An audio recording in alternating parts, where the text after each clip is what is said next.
Bumagal ang pagmahal ng mga bilihin o inflation nitong Nobyembre.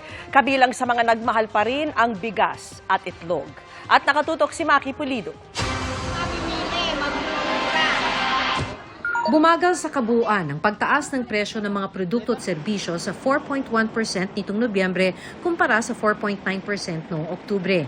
Bumagal din kasi ang pagtaas ng presyo ng ilang pagkain na siyang nangunang contributor sa kabuuang inflation rate nitong Nobyembre.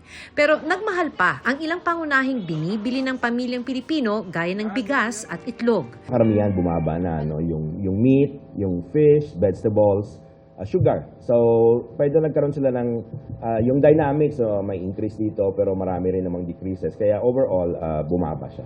Sa monitoring ng Philippine Statistics Authority mula 45 pesos noong Oktubre, halos 47 kada kilo ang average price ng regular milled sa buong bansa, habang 52 pesos sa well-milled mula 51. Kakayanin naman daw talaga ibenta sa 45 pesos ang regular milled, pero hindi nagbebenta nito ang rice retailer na si Ramon. Hindi naman po pwede natin ibenta sa palengke dahil baka hindi po sa pandahon dahil sobrang pong pangit, durog, mandilaw. Saka baka sabihin ng mga tao, baka pangaso.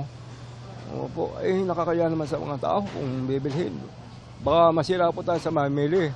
Ang itlog naman, di na tumigil ang pagtaas mula 2021. Mula 7 pesos average price kada itlog noong 2021, nasa 8.50 na ito ngayon ayon sa PSA. Simula pa noong 2021, last quarter, doon siya nag-start.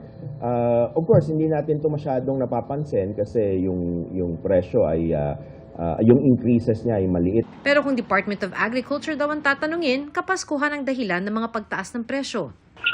Laki ng demand, nagkakaroon ng konting increases. So, ina-expect natin yan. Si Rosemary, sasagarin daw ang budget para masaya ang Noche Buena. For me kasi once a year lang. Kaya kung ano yung gusto kong ihanda ko talaga. Pero si Michelle, magbabawas daw ng putahe para magkasya ang budget. Huwag lang po yung bigas na mawala sa amin. Para sa GMA Integrated News, Maki Pulido, nakatutok, 24 oras. Mga kapuso, kasama nyo kami 24 oras. Mag-subscribe sa GMA Integrated News sa YouTube. Sa mga kapuso abroad, bisitahin ang GMA Pinoy TV at www.gmanews.tv.